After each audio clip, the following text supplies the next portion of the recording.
5:30 p.m. Welcome to the Fargo Board of Education regular meeting, and I'm calling this meeting to order. Our first item is the Pledge of Allegiance. Please stand and join us. I pledge allegiance to the flag of the United States of America and to the republic for which it stands, one nation, under God, indivisible, with liberty and justice for all. Thank you, and I will look for a motion to approve our agenda. Robin? I move approval of the agenda with the human capital addendum. Second. We have a motion from Robin and a second from Ally. Any discussion? Okay, all in favor, please say yes. Yes. Yes. Any opposition, same sign. Motion passes 9-0. Oh, I also want to recognize that Namal Day is joining us via Teams. And Nikki's not here yet, so that was 8-0. Oh, and Nikki's not here yet, so that would not be 9-0, that would be 8-0. Thank you, Anne Marie. Okay, we are now at recognition of the audience. At this time, the board will hear comments from the public. We ask that each speaker who has signed up to address the board state their name and home school district for the record. Speakers must refrain from using this forum to criticize or complain about a specific employee or student by name. Vulgar or profane language will not be tolerated. The board is interested in your comments and will listen carefully, but is not obligated to respond to or debate issues in this forum. This evening, one speaker has signed up to address the board. Each speaker will be allotted a maximum of 3 minutes. Upon conclusion of the allotted time, a chime will sound and the speaker is asked to conclude. If necessary, a final chime will sound 15 seconds later, signifying the end of the speaker's time at the podium. And I will now call our first speaker, Bobby Hestelin.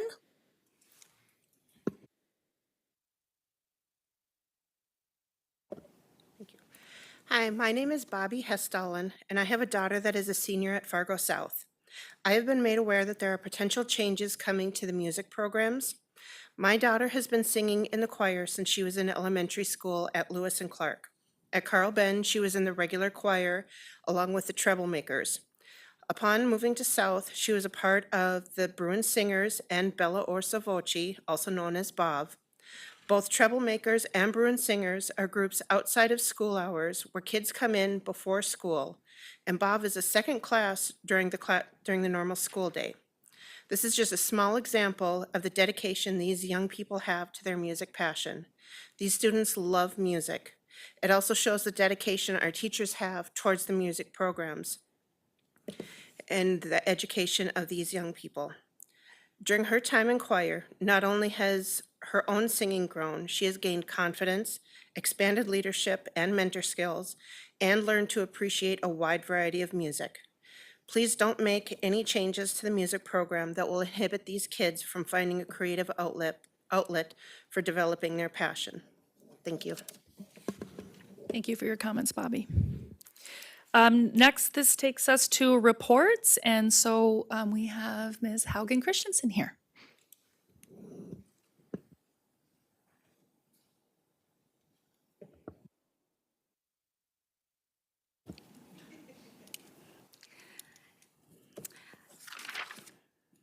I have a student this year who has established a nice routine with me. When he comes into class, he drops his books, PLD, whatever, and asks, can you go to the cafeteria and check the menu? And it's really grown into a nice routine. He'll come back, and by that time, there are other kids in the classroom, or if we're in the hallway, there are adults, and he makes his report. Here are the 3 or 4 entrees. And it's become a really good kind of sharing time. School meals are absolutely a shared experience. People want to sort of weigh in on what they like and don't like about the options. We get all-time favorites some days. And people, not just the adults, are nostalgic for, oh, remember in elementary we had, school lunch. It's really a friendly, easy connection for us. So one day last week, when he came in to ask me, can I go and check the menu? I said yes, and I had dug through the bottom of my purse and my desk and got as much change as I could find. And I asked him, when you go check the menu, will you also get me a carton of milk? And I dropped my fistful of money into his hand, and he looked at it pretty skeptically. He's like, I don't know, is this enough? So we poked through it. I mean, I didn't know how much it was. It was, a handful kind of once I took out the gum. And it was, there were some dimes, nickel, 1 quarter, 1 penny. I think it was like $1.16. And he said, no, I don't think that's enough for milk. I was kind of taken aback. I thought, oh, really? Why? How much is milk? And he said, well, I don't know, maybe $1.50. And I thought, oh, that seems like a lot. So at this time, we have some more people there, and I checked in with some kids, some adults, and they thought, well, that seems like a lot, but maybe. So this is partly conceptual. I know that is like, how much is money? What do things cost? Especially, this is exacerbated by the fact that kids go through with their ID and they beep it. There's no like connection to money when they get food, when they get breakfast, when they get milk. It maybe doesn't feel like money, but it's not really about how much is milk. And I really should leave this for the end, so I keep you on the edge of your seat. It's 45 cents is milk. But it's not about how much milk is. It's about essential, fundamental things we do for our students, for our children. We educate them, we take care of them, we feed them. I am proud to announce to you that last week, FEA signed on officially to the coalition togetherforschoolmeals.org. Last night, the Northern Plains United Labor Council, our local AFL-CIO consortium group, voted to sign on to the effort as well. This coalition has dozens of agencies that share this belief and vision that we are going to educate, promote, support legislation that will provide school meals for North Dakota's children. This coalition includes nutrition experts, school boards, unions, realtor groups, farmers union, Prairie Action Network, legislators, food banks, and on and on. So one of the concepts, besides the concept of what is money, that might make kids not quite understand what things cost, is actually kind of beautiful, I think.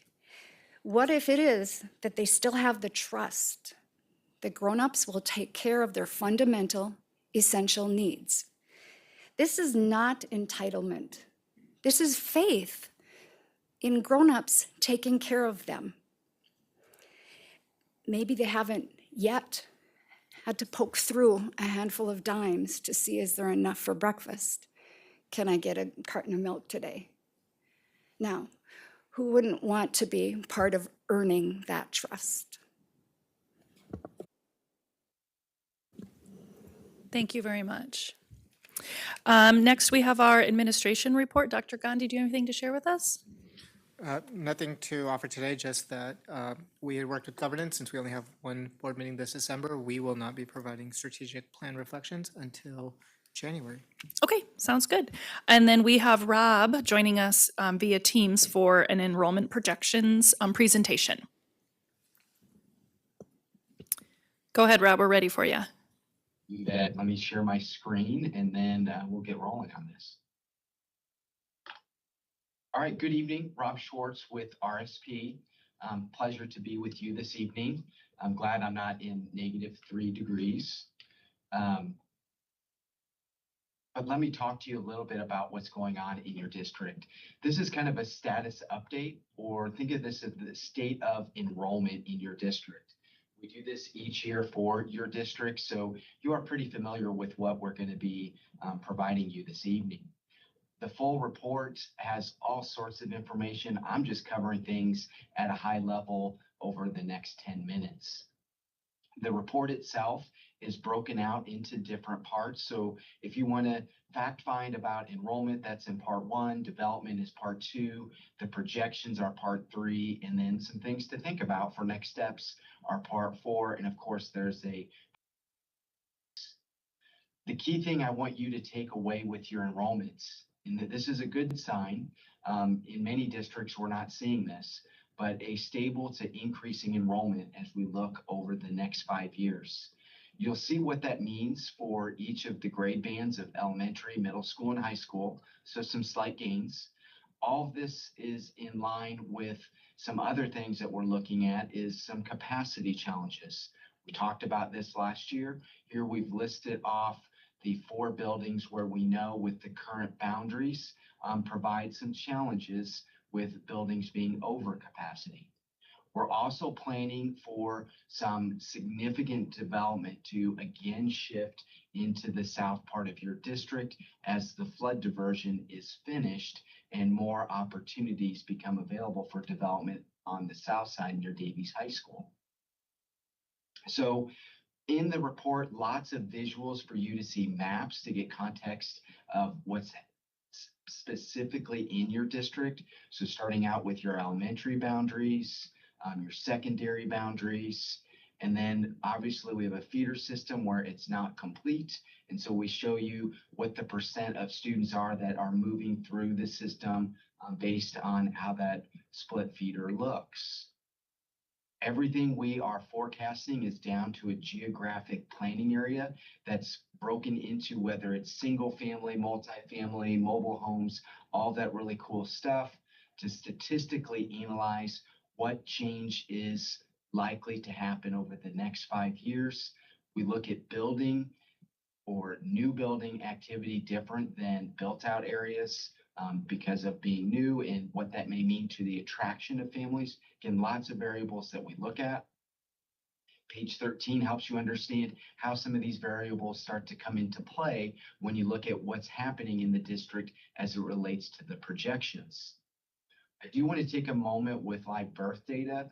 When we look at Cass County, it's increased in live births from 2009 to where it is in 2023. But we know a greater majority of where people are living in Cass County has shifted with the new development to the west side. So keep that in mind when you're looking at the county data.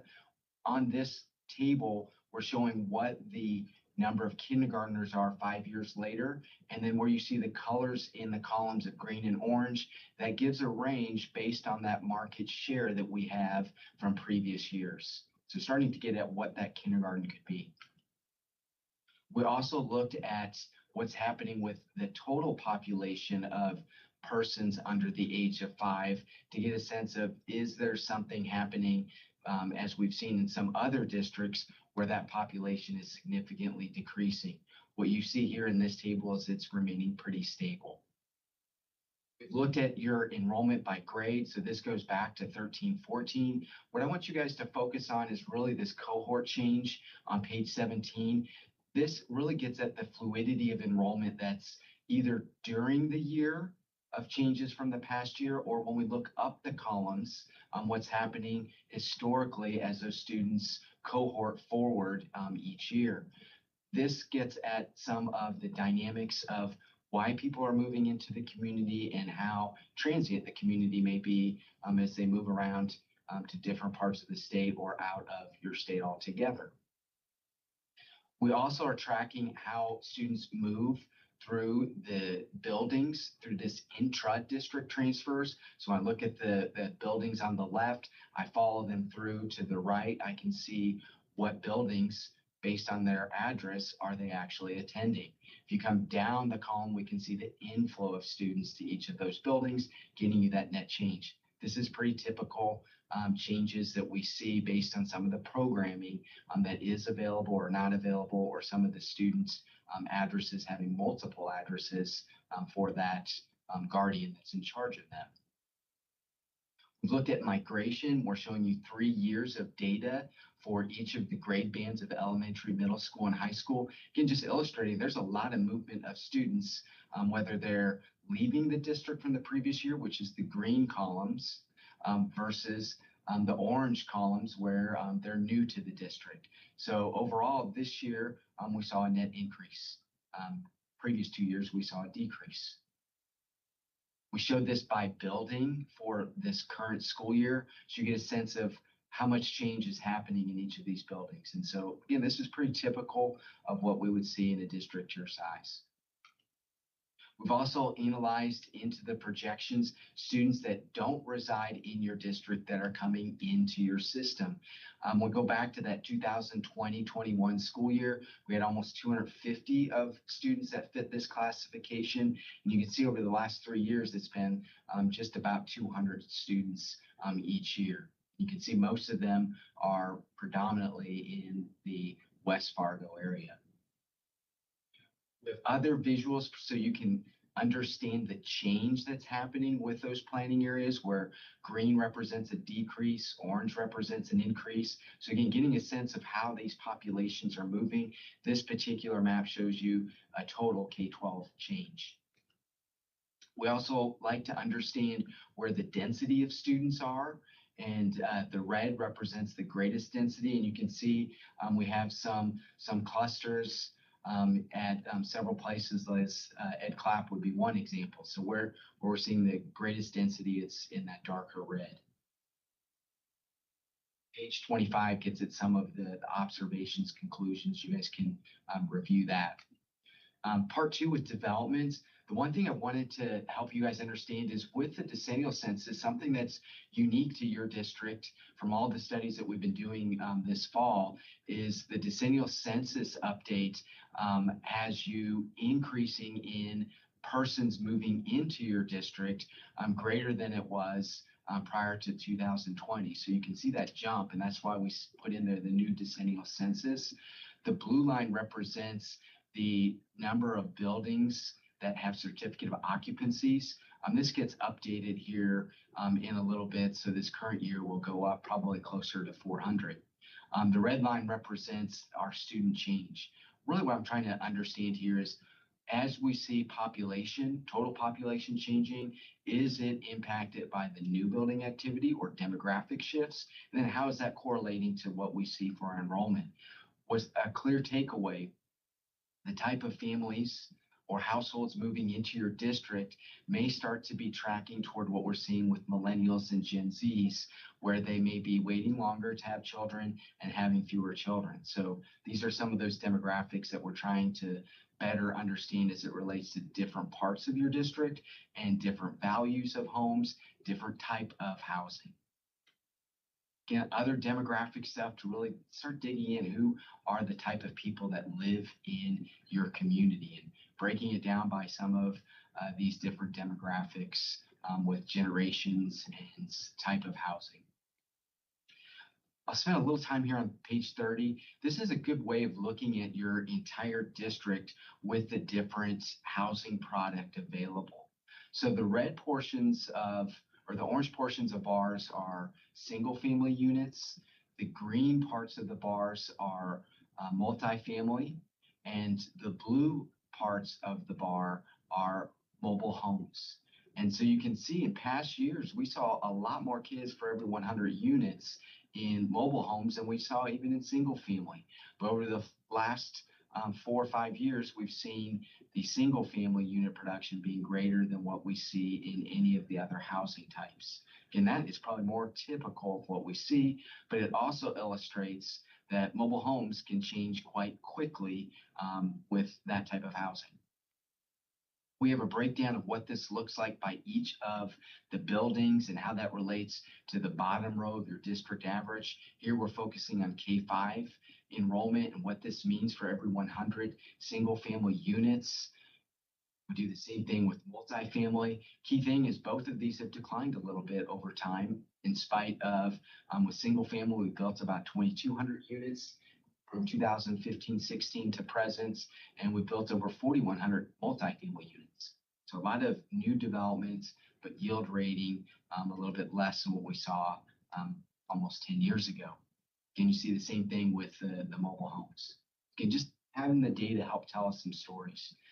Average year built, no surprise, right? Most of our new development is on the south side, so that's why we see, based on the color legend, the oranges and reds are on the south side predominantly, with some smatterings on the infill developments that have happened in the core part of our district. What are the median home values? Again, all of these variables drive into how we statistically are analyzing your district. As you progress from the blues to the green to the orange and red, they become expensive. expensive homes. Again, more of them are on the south side. This map illustrating where we're seeing the building activity clearly on the south side, predominantly. We're showing this over the last 5 years. Development activity, I showcased this last year in the presentation just to get an understanding of the number of units that were available at the start of the decade and what was built during that decade. So what started the decade is that purplish color, and what was built during that decade is the blue, with the exception, the last column, we only have about 4 years of data. The tours that I conducted in your district, meeting with the city to understand some of the timing components, helped create an update to this growth area map where green areas are currently having activity, yellow areas potentially in the next 5 years, purple greater than 10 years. And so when we are looking up on the north side, you can see a large area that's yellow. That's representing there's some infill development, not that entire area, but something in that area we should see some sort of infill. All of the stuff on the map tied back to this table, so you get a sense of which elementary attendance area is that development in, what are the existing units of that development, and what's left to be built.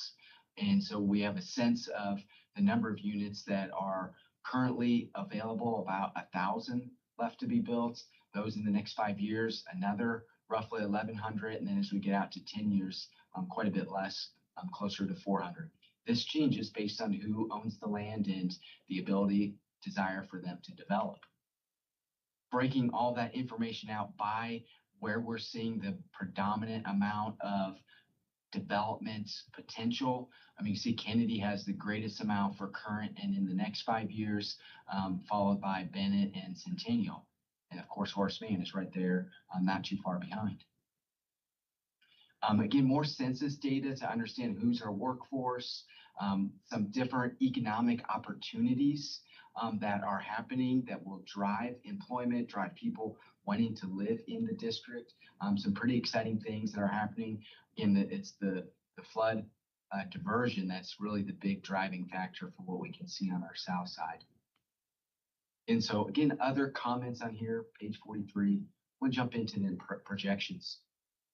So key thing here, we're showing you every year that we've done enrollment forecast for you, what has been the accuracy. And so when we come to that last column, that's year one. So what we projected last year, and we're at 99.6% for the district. So I really want to put a shout out to really the city planners, the time that they spend with our team, the time that they give us to understand some of the nuances of, for instance, it's been the flood diversion, but how product has changed when we went through a process of larger lots to smaller lots, all that information. The reason we're accurate is because of their willingness, openness, transparency to talk to us from a standpoint of planner to planner to really help you as a district make good decisions when it comes to what you do with your buildings, how you staff them, how you maybe have to make some changes to be more efficient in your facilities. Another thing that we looked at to start to understand some of your growth trends is shown here on page 46. The top graphic is to help you understand how things have been changing with the number of kindergartners, which is that kind of candy cane red bar. And then the blue bar represents our senior class that year. When the senior bar, so that blue bar is greater than the red bar, that means we have to make up our enrollments in some other fashion than just a natural seniors graduating, incoming kindergarten class being larger than senior classes. We're more likely to see senior classes larger than kindergarten classes. When you look at that bottom visual, this helps you understand where we've been with the average class size for each of the grade bands of elementary being the red dashed line, middle school being the blue dashed line, and the high school being the green dashed line. And so as we move to the right of the arrow, this gets at where things are headed over the next 5 years, which is clearly showing an increase where we're going to have more high schoolers. We're going to be pretty stable with our middle school and elementary enrollments. So what does this look like for our projections? And what you're seeing showing up here is the visual of where we've been with elementary is the red portion of the bars. Blue is the middle school, green is the high school, and then there's a purple line that's the aggregate of all three. So right now for students being served K through 12, doesn't include preschoolers or virtual kids or anything of that status, but those that are physically in our buildings, we're at about 11,331 students. When we get out to 2930, we have you increasing overall to about 11,500 kids. We see a increase in what our elementary enrollment will be over the next 5 years. The middle school is pretty stable, and the high school grows a little bit. So again, very different at each of these levels. We break this out in these next slides by building. So I'm just briefly going to say what you see on here so you have some context to go back and study this information. So we have the buildings listed on the left-hand side. We have the district capacity for each of the buildings next. And then for the past 4 school years, we show you the enrollment 3 different ways. The middle row, green font, is reside. So based on that student address, where do they physically reside with each of the elementary boundaries? The blue fonts, attend, bottom row for each building, is from the student data system. Where are students actually attending? The top row, purple font, reside/attend, is a subset of reside. This gets at, do they reside in that attendance area and actually attend that building? This gives you a sense, if you go back to the intra-district transfers, this is how this is playing out, how there's quite a bit of change where kids may reside there. And when we look at the attends, we look at Bennett, there's not quite a lot of change, 612 to 622, but there's actually a pickup of an additional 13 students because 612 of them, 599, resided and attended there. So other students from the other buildings, we grew from 599 to 622. When you go to the right, we show you the projection with just the reside and attend. Shading that you see for any of these buildings are denoted this way. When the enrollment is below 70% of school capacity, it's shaded in green. When it's above 100% of that school capacity, it's shaded in that orange color. So you can see there's, as I go through each of these series of buildings on each of these pages, you'll see there's more buildings that are going to be shaded in the green than there will be the orange. Some of the things that get into the nuances of capacity is how are the buildings programmed. So there's some different things happening that for sure spaces are being used, but just maybe differently building to building. Show the same thing when we get to the secondary buildings. And we show all of these other special program buildings. And that's why when you look at the reside, they're residing in all of the district. And if they were unmatched or out of district, that's where they get populated with a reside, because we know they're at this particular building, but it comes out to an apple to apple comparison when we look at the district totals. That's the projections, different observations. Again, just showing a reasonable amount of growth. We think we can continue to monitor some of the development trends, specifically to the flood diversion. And getting into our next steps, understanding capacity is crucial. What we're showing on this visual is all 3 of the grade bands of elementary red, middle school blue, high school green. And then you can see dotted lines that represent what the capacity is. And when we look at the high school capacity and middle school capacity, we're about as full can be with the way capacity is defined at those levels. But we have a little bit of space at the elementary level. And that's shown again when you look at this building by building. We show each of these enrollments and how it relates to capacity with the reside projections based on the different feeders. And for those 5 years, so the dotted line is the capacity.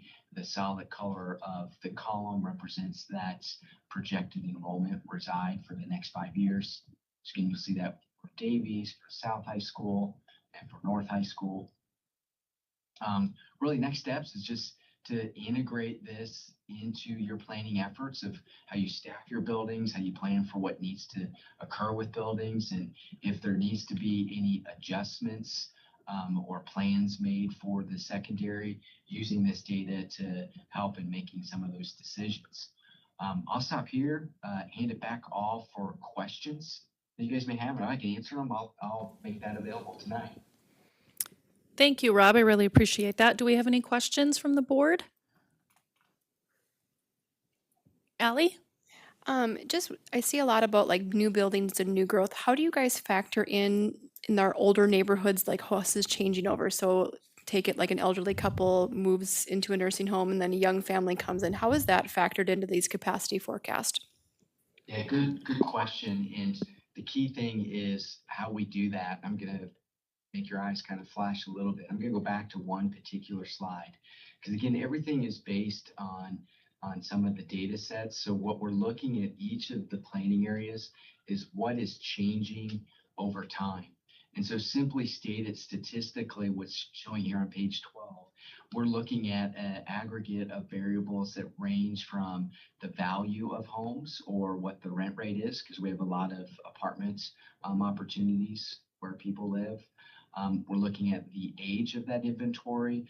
We're looking at, with all of the data that we've been getting from the school district over, I think we have almost 15 years of data, getting a sense of how we're seeing what I would call a subdivision life cycle. So with the existing development, in your district, we spend a lot more time with existing development because the greater bulk of your housing opportunities for households is the existing development. So how does that change? Is going to get into some of the things that the value, the age, is it a two-story? Is it a single level? Those type of things start to indicate what we see for that subdivision life cycle. So really the data. Thank you. Are there any other questions or comments from the board? Or did administration have anything to add? No? Okay. All right. Well, thank you, Rob, very much for your presentation. We really appreciate this information, and we'll be sure to reach out to you if we have other questions. You guys have a Merry Christmas. Yeah, you too. Okay, that takes us to our consent agenda. President Manir, Yeah. before you go forth, we did note that on your HR addendum or your human capital addendum, there is a misprint on the date for that resignation. It should be 2025, not 2024. So just please note that we're not doing that one in arrears. Oh, got it. Okay, so we will look for a motion then to approve the consent agenda. Go ahead. I move approval of the consent agenda with the amended human capital addendum. Second. Okay, we have a motion from Robin and a second from Nikki. Any discussion? Okay, all in favor, please say yes. Yes. Yes. Yes. Any opposition, same sign? Okay, and that one passes 9-0. Okay, this brings us to our business items. The first item under business is the 2024 audit report, and I am going to turn to Jackie Gapp to talk us through this. Thank you. You have at your stations the audit report. Some of you who are on planning received this earlier. And I will just go through some highlights from this report since it is a pretty extensive document that we have. My quick plug and shout out to the finance staff and Dustin Foster and Joy Rederath for putting this report together for all of us. I'm going to start at the end. So if I could have you, if you have it in front of you, go to page 140. Which is where we have our summary of auditor results. We did receive an unmodified opinion, which is what we want, on our financial statements. And we did have one deficiency in our internal control process that was noted. We have responded to that and put in place the required procedures to correct that. And the other piece is we have a federal audit on our dollars that we receive called an A133 audit. Anyone who receives over $750,000 in federal funds is required to have this audit. And you will note there were no findings and also an unmodified report on the federal funds audit. Then we'll go back a little bit and start on page 15, where there is a section in the second paragraph of financial highlights for the district. So just in brief, our total net position increased by about $4.7 million. And at the close of the year, June 30th, 2024, we had combined fund balances of $65 million, which is an increase of about $1.3 million. The next section I would like to point you to would be on page 23. And this is now the general fund only, and it is a summary of our fund balances, which everyone is always interested in. And just want to point out that the general fund did have a loss this year of about $2 million. But our fund balance is still within our policy. If you remember, we have a minimum fund balance policy of 15%. And depending on how you calculate it, the auditors kind of don't include our transfers and some other things. You know, we're right around that 18.5% yet for fund balance. Then the last thing I will just point out, which again is toward the end of the document, it would be section 3, which is our statistical section. Just want you in your spare time, if you want to peruse that, it just contains a lot of other information on the district and the community and how we have taxes and all of those goodies that factor into the district as a whole.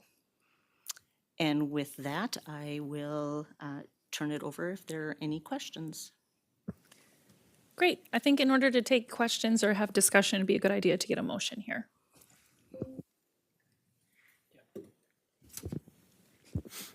I'd like to move that we accept and file the annual comprehensive financial report for the fiscal year June 30th, 2024, and forward copies to the appropriate agencies as requested. I'll second. Okay, we have a motion from Greg and a second from Jason. Do we have any questions then for Jackie or her team or the planning committee? Questions or comments? Yes, Greg. Thank you to Jackie and especially her team for putting this together. I know this is not a small document or an easy document to put together, and one that very few schools do themselves. So commendations to our wonderful team. Robin? I'm just going to highlight this. How many years has your team received accolades in accuracy of reporting? I believe it's been almost 20 years. Okay, well, hopefully we'll get one for this one as well. Excuse me? Or well, when will we learn if we get one for this year? It will be submitted now that it has been approved. It goes into the, to ASBO, which is the Association of School Business Officials. And so they will have their review. It's usually in springtime, depending on how busy they are. And then that is, you will usually see it published in our fine newsletters that we have once that award is released. I look forward to celebrating that. Thank you. Thanks. Any other questions or comments? Okay, well, I would echo Greg's gratitude for the thoroughness of this report. I did listen to the planning committee meeting where you presented that, and I appreciated the planning committee's comments and conversation regarding this. We're really fortunate to have such a detail-oriented finance team and leader. So with that in mind, Anne Marie, do you want to call the roll, please? Clark, Yes. Day, Gullickson, Yes. Jason Nelson, Yes. Kristen Nelson, Yes. Robin Nelson, Yes. Olenberger, Yes. Berkland, Yes. Christian Meinier. Yes. And that motion passes 9-0. And next up on our business agenda here is the superintendent search. That's memo number 62, and I'm going to turn to Anne Marie Campbell to walk us through this. Yes, you've all received memo number 62, and that comes to by myself and President Manier. The ad hoc committee met on December 2nd to get this together for you. We worked through a series of things to present to you this memo that includes 5 recommendations. At our meeting, we first reviewed documentation from the 2 past superintendent searches, so in 2012 and 2018, some of the documents and information from those 2 searches to kind of start us off and get us ready to talk about things and get recommendations together. We did spend a significant amount of our time working through the proposals we received from search firms that we had sought. We received 7 search firm proposals. We worked through each one individually, and we worked through those, set 2 aside that we thought were the best, and then did reach consensus to forward 1 to the board for approval or acceptance to have President Manier work with that firm to enter into a contract. So as the memo states, we do recommend Ray and Associates to be that firm. Then we worked through a series of other topics to bring to the board for approval. There's a series of things that the search firm will need from the board to get this position ready for accepting applications. And so we did that work in advance before contracting with the search firm, so we're ready. So there's a series of recommendations on your memo that talks about the salary range.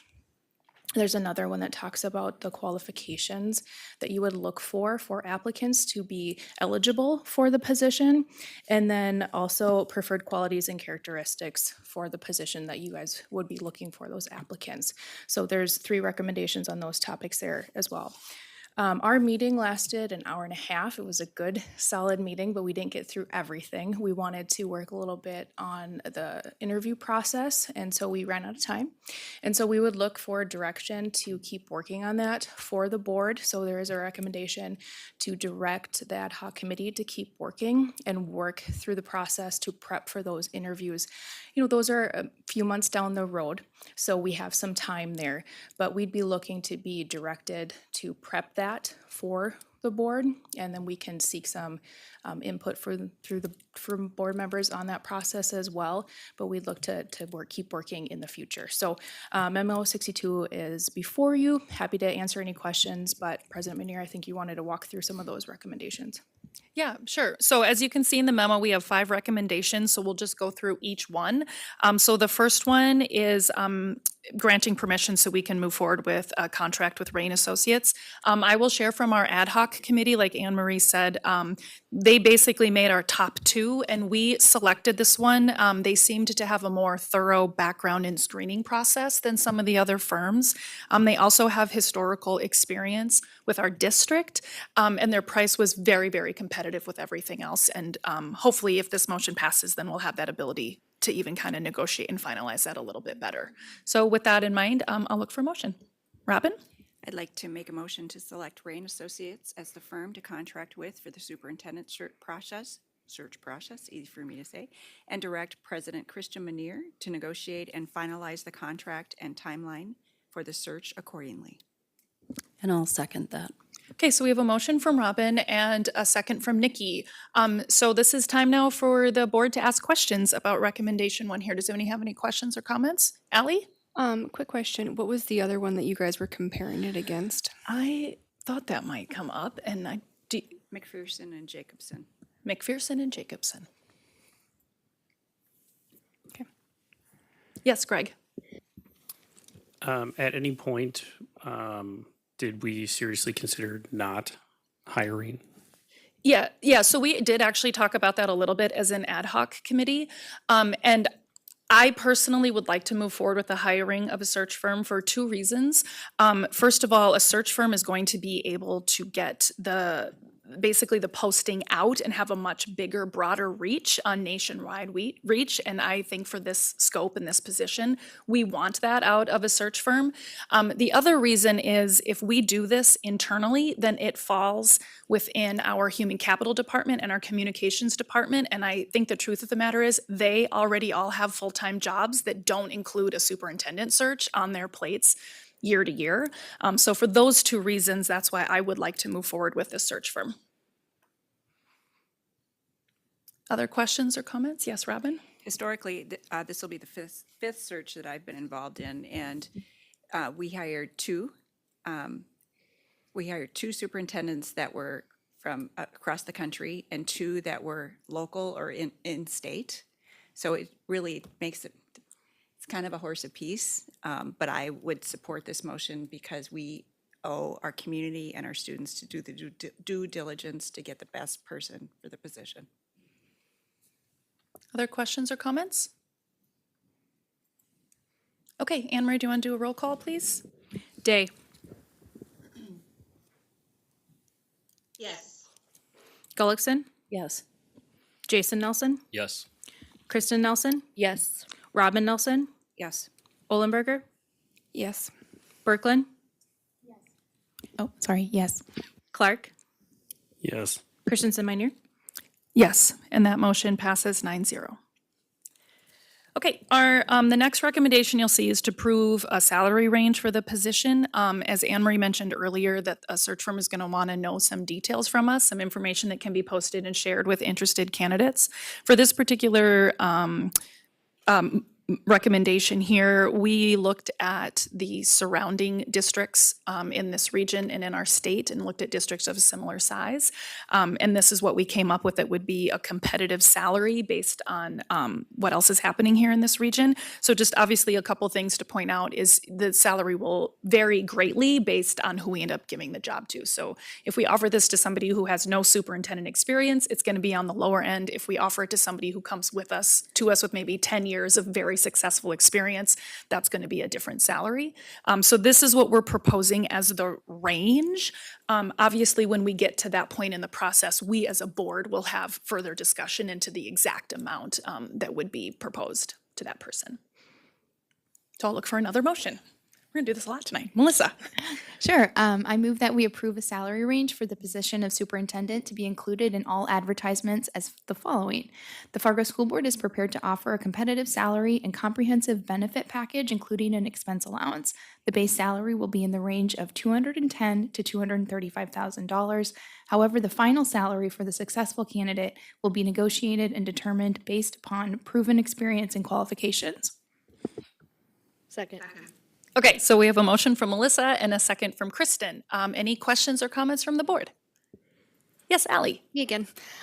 So if we're talking about lower end, I mean, 210 to 235 is not a very large range. I mean, if we're talking somebody with 10 years of experience, are we thinking like in the 3 range? To me, a range should be inclusive of both that high end and that low end. And it seems like the 200s is kind of that midpoint that we would expect to be in. I'm just wondering why we don't have the range larger. Does anyone from the ad hoc committee want to speak to that? We did, in the past, the previous search said in the range of 210. Yeah. And I said, well, that's not a range. So we looked at Rupak's salary, which he's closer to the higher end. From my perspective in the hiring that I do at this level, I think this is a reasonable range. Jeff McCanna had some national feedback on that range as well. And with the superintendent searches, that seemed reasonable to the committee. Is that a fair interpretation? Yes, that's very fair interpretation. I just also wanted to add that at this level of position, it's not like a starting lawyer to end of your career type of range. It's more, we're going to be hiring somebody that meets a very high standard of minimum qualifications, but might also have more experience too. So I think even though it's not necessarily a wide dollar amount, I think it kind of hits on the type of candidates we're potentially anticipating to get. Kristen? To follow up on Ellie's question, is it a salary formula to determine what, or is No, it they're true negotiation? It's true negotiation. I Okay. mean, we basically, we looked at the salaries of other superintendents and we talked a little bit about, some of them were newer superintendents, so they were kind of lower on the list, and some of them were longer term, so they were higher on the list, but there really wasn't like any magical formula that helped us get to this. Yes, Robin? I would also say, from a demand standpoint, I mean, we need to pay to attract a good candidate.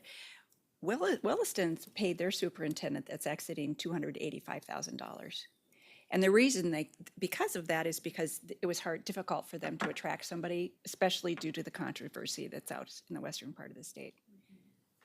So competitive, but also respecting the scope of the position. Yes, Rupak? With respect to my colleague, brother, and my loyalties to this district, in candidate school, in the coaching advice that we get, they would always tell us to, if we're the successful candidate in a superintendent search, to push the limit if you can when you're negotiating even above the range. So a higher range can work to the detriment of the district. And I think I owe it to the district to be able to say that that's general advice given to us on the candidate end. Thank you. Jason? My question is this doesn't lock us in. So if we find the right person and we come to 265, Yeah. we can do that. 100%. And I think that was something we were trying to figure out as an ad hoc committee, because like Robin said, the last one said a range of 210. And we're like, that's not a range, that's a number. So then we were like, let's actually make it a range. So where are we going to land this? And that's where we just looked at the other numbers. And so no, this absolutely does not lock us in. And I think we'll even see as we move along here that, it's possible that somebody will come to us without a doctorate, or somebody who's working on a doctorate, or somebody who has multiple years of experience. So this very much, I would say, is a range, and we're not locked in. That as a board, we will have that flexibility really based on who our final candidate is and what they bring to us. Greg? In that vein, just wondering or confirming the flexibility that we have, that this is more of like a somewhat vague job posting blurb about compensation. I don't think now is the time or the place for me to fight tooth and nail for this, but I don't think expense allowances are something that I want to build into a contract. So this doesn't necessarily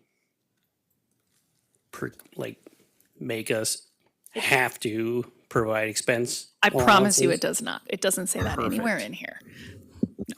It does say that the final salary will be negotiated and determined based on the proven experience and qualifications. So we will have flexibility. And that might be part of the negotiating process to get somebody here that we really want. We might have to include that in a contract. That'll be part of the negotiation process. Other questions? Okay, are we ready to, I'm not seeing any hands or any do you have, Jason? Are you, you're getting ready to vote. Okay. All right. Okay, Anne Marie, let's go for this one now. Gullickson, Yes. Jason Nelson, Yes. Kristen Nelson, Yes. Robin Nelson, Yes. Olenberger, Yes. Berkland, Yes.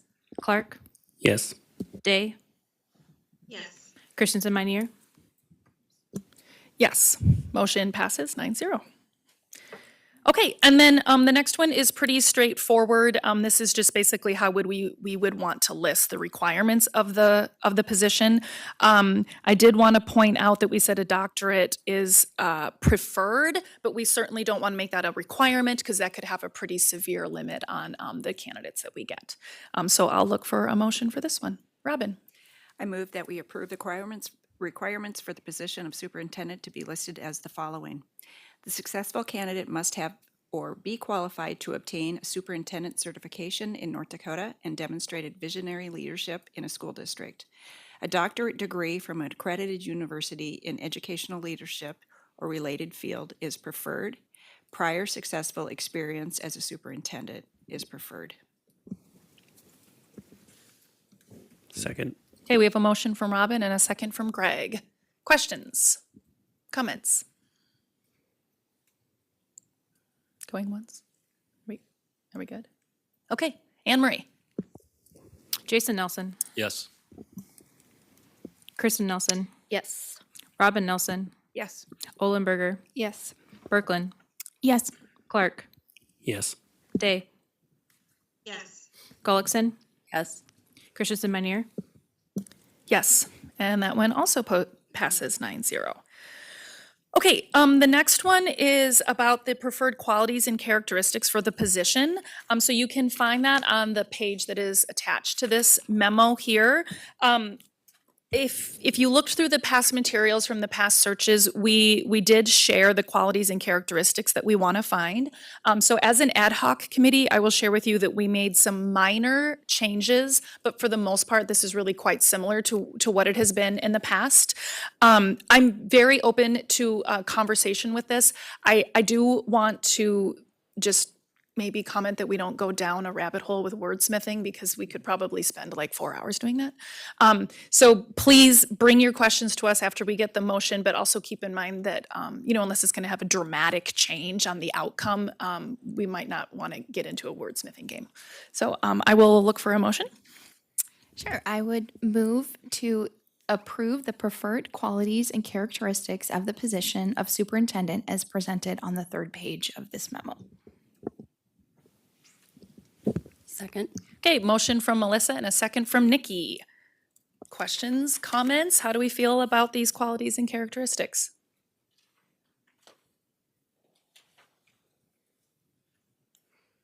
And I really hope my wordsmithing comment didn't scare you away from talking. So please, please, please talk. Ask questions. Can ask why we went with the words that we did. Jason? Do you just want to cover the changes you made? Sure. So probably the first one that comes to mind is the first one listed here is strong champion of public education. And we just felt that I don't think we had that actually in the previous one. So that was probably the first one that came up that we really wanted that, and we put it on the front because we just feel that if you are going to lead a public school district that, and especially in a state where we might see some legislative attacks on public schooling, we really, really want somebody who's going to champion public education and be a champion for our teachers and our staff and our students. So that was one that we added for sure. We also added, I think it's the second and third bullets from the bottom, the second one in particular, lead the development and execution of pilot programs and innovative educational initiatives that address evolving trends and challenges. We added this one in here because we're really quite proud of our self-directed academy. We're very proud of our virtual academy. We're really proud of our Bridges program. And we feel like our district is doing a really great job of taking different approaches and methods to meet all of our students' needs. And it was really important to us as an ad hoc committee that we put something in here that reflects that. So when we bring in someone and go through that interviewing process, that we continue to have somebody with that mindset of really forward thinking about meeting the needs of our students. Ad hoc, I feel like I might be missing one. And then the educational justice is, Oh, yeah. we added, Yeah. so So it's I had bel- diversity and then. last bullet. Yep, we modified that last bullet. Yeah. So those are the changes that we made that were different from the previous one. Yeah. Other questions or comments?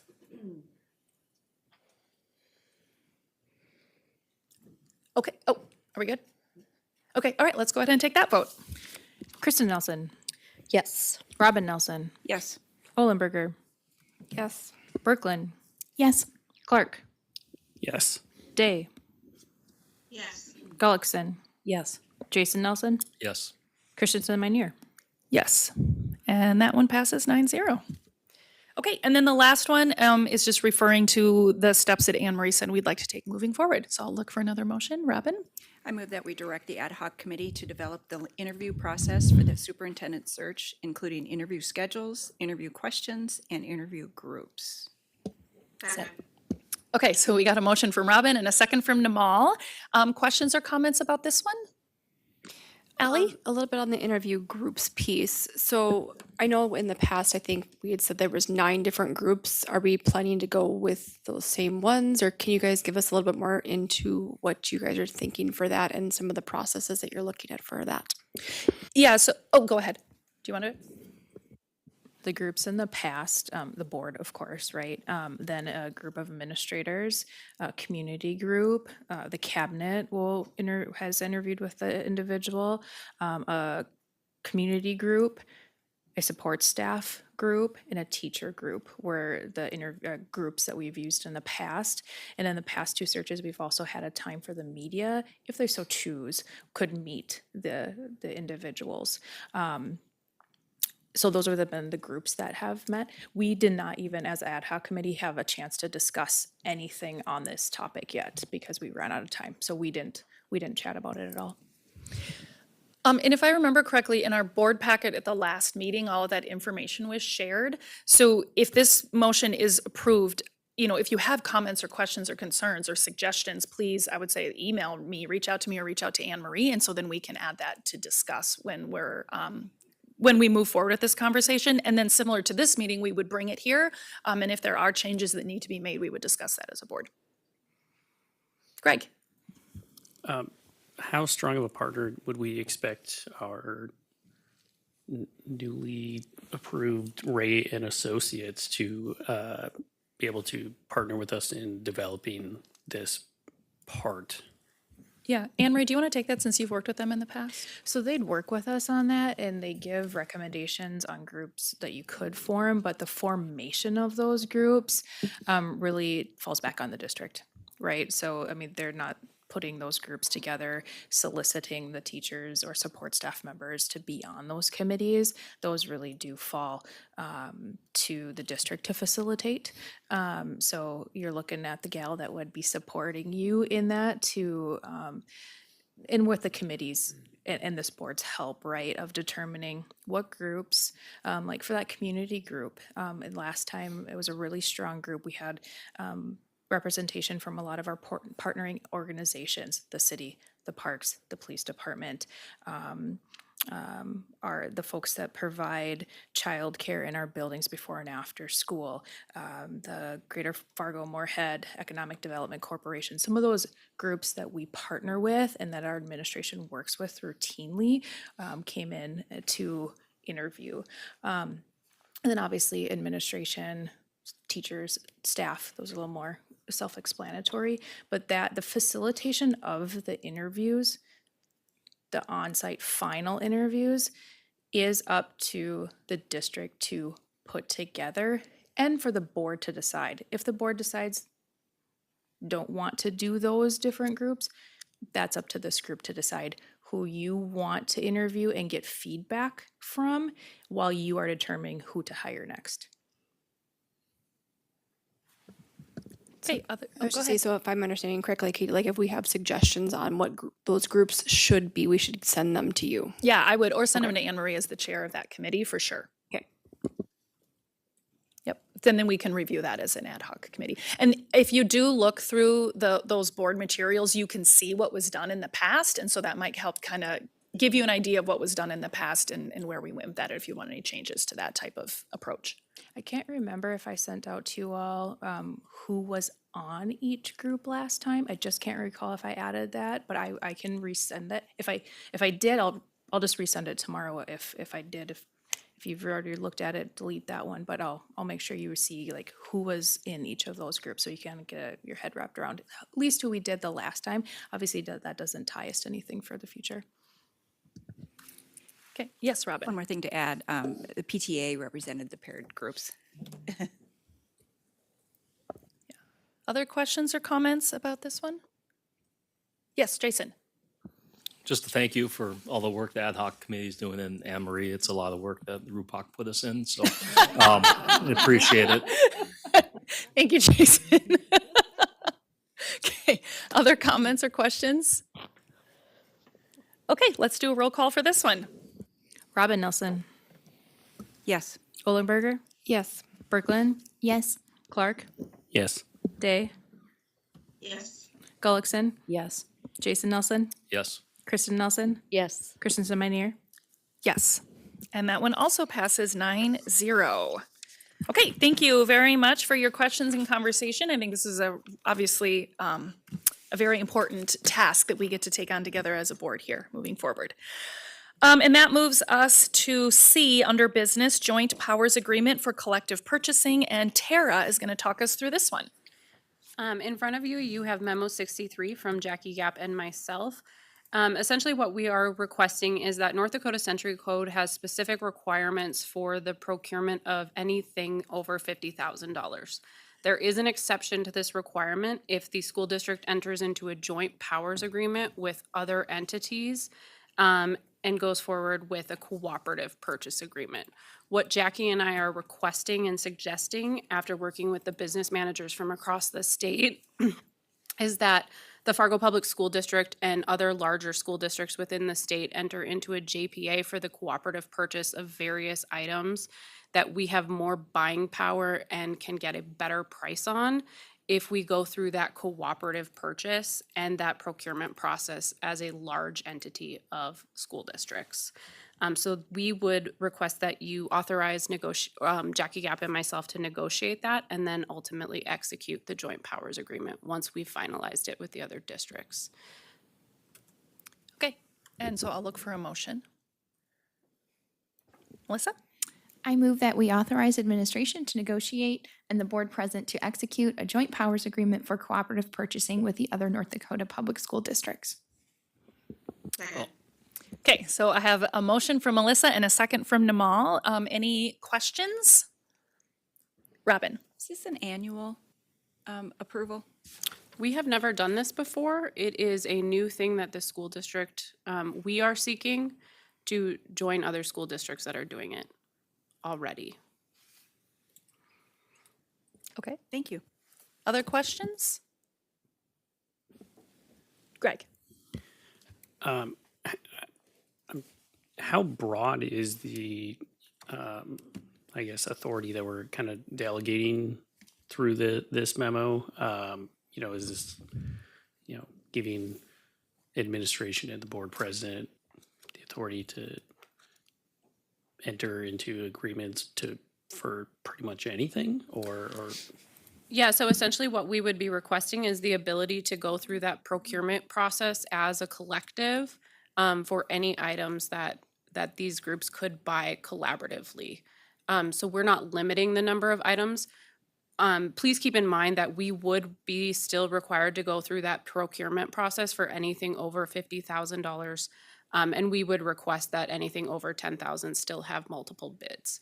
But it would provide us the opportunity to do what is called cooperative purchasing at the state level, where we can buy off contracts that the state has already negotiated and get a better discount and deal. Rupak? And Tara, Jack, can correct me if I'm wrong, but this isn't the only cooperative purchasing agreement that we're part of, right? There are other areas of the organization that we have, because I know a lot of school districts use like Sourcewell and other organizations too, or is that not the case? There are certain rules which the JPA piece comes into play with. Currently, our district utilizes the state of North Dakota contracts sometimes.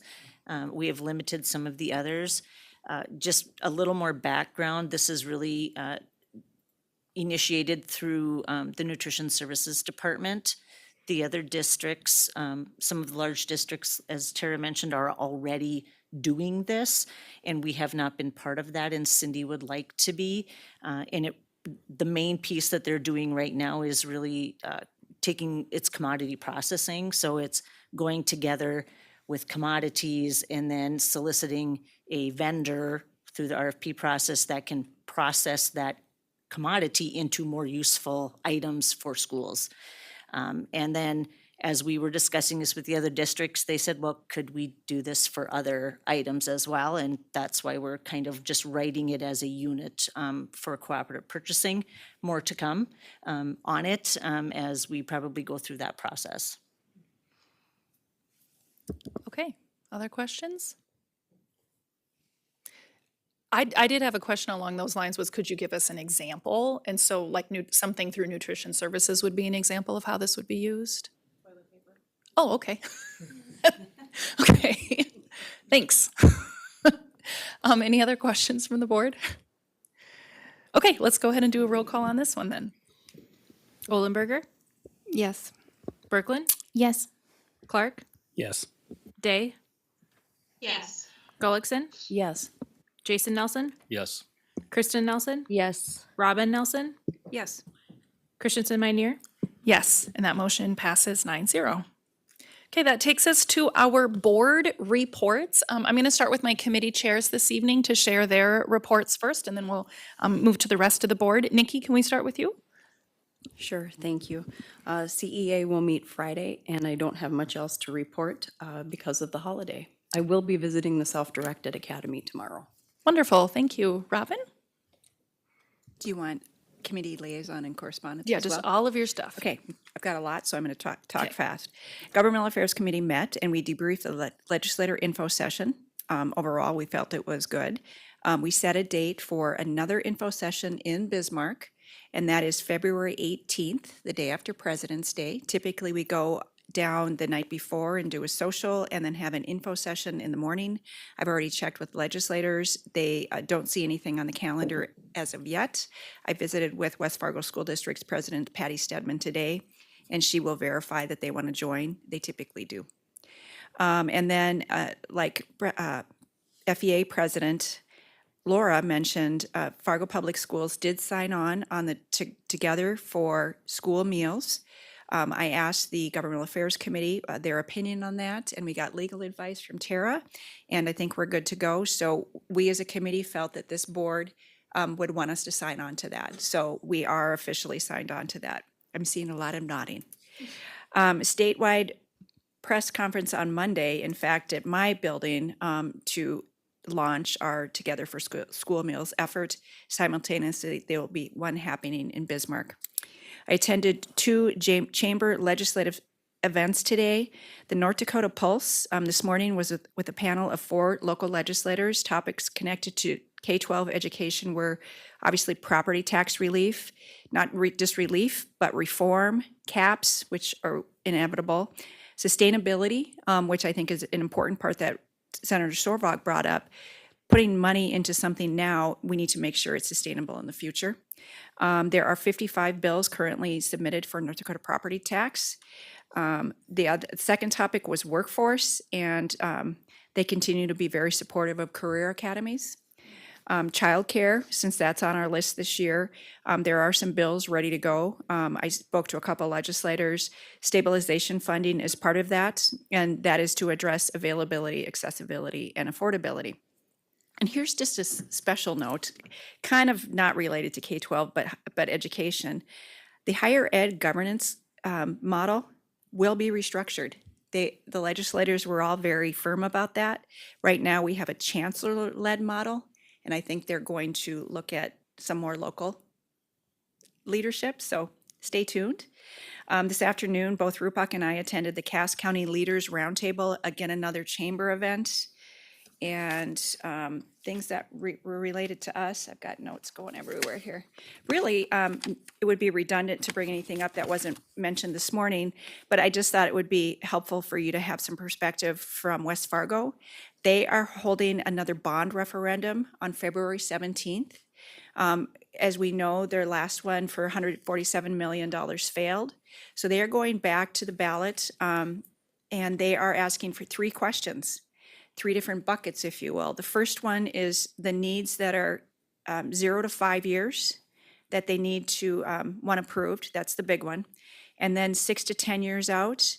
The reason they're breaking that down is they tend to be going back for different bond referendums every couple of years. And then they broke out the hockey rink at $5 million. That seemed to create a lot of discussion. So I only share that as an example that we can follow or learn from when we discuss our upcoming bond referendum. So I think I might, and then North Dakota today, the State Investment Board did hire a new consultant to oversee funding funds for ND-PERS, TFFR, and the Legacy Fund. It's called NEDC, and it's Boston-based LLC. It's more specialized. We've had kind of a generalist right now work on the investments, but the department has grown from 4 staff members to 15 since 2021. and they oversee the investment strategies. So clearly, ND PERS was changed the last legislative session, and we're going to keep a close eye on TFFR. So I think that's kind of down Jackie's alley. I shared that for your benefit. I think I covered it. All right, thank you, Robin. Greg? Planning met last week. You all already saw the audit report that came out of that. Other than that, really just a lot of time spent on long-range facilities planning and potential bond referendum. That stuff is, there's a lot. It's still ongoing. We'll get a pretty substantial update and kind of a fire hose of information, I imagine, at our work session, which we should all be planning to attend in January. Other than that, I met individually with James Hand and Bill Westrick to work more on long-range facilities planning and trying to kind of develop a simulation that hopefully planning committee and other board members and admin will be able to participate in. Okay, thank you very much, Greg. Melissa? Yeah, negotiations has not met since our last board meeting, so I do not have very much to share. And to that end, we will not be going into executive session this evening. But we are meeting this Thursday at noon. So I look forward to seeing the committee then. Okay, Allie, do you want to share your board updates? I actually have nothing to report, so thank you. Okay, Jason? Yeah, I attended the student advisory board for RUPOC earlier this week. 2 students from each of the high schools. Very impressed on how well put together those kids are and intelligent and some of the decisions they made. So it was fun to be part of that and observe. And then I've also had a couple teachers from CBE reach out to me again about the music. And the last 3 of our 4 board meetings, that's been brought up. So I don't know if there's some more communication that can go out to teachers and parents about that. So that's all I have. Yeah, okay, thank you very much. Kristen? I have nothing to report. Okay, thank you. Namal, do you have any updates for us? I have nothing to report besides attending planning committee, governmental affairs, and so forth. And that's about it. Okay, thank you. And since our last meeting for my president's report, I obviously had the ad hoc committee. You heard a lot about that tonight. And any of my other board work has probably involved bugging Anne Marie about the superintendent search. And also I've had some conversations also with people just concerned about our music program and Millie the dog. So that would be my most recent conversations. So as Melissa mentioned, we will not be having an executive session today. Our next meeting will be January 14th. It is 6:47 p.m. and this meeting is adjourned.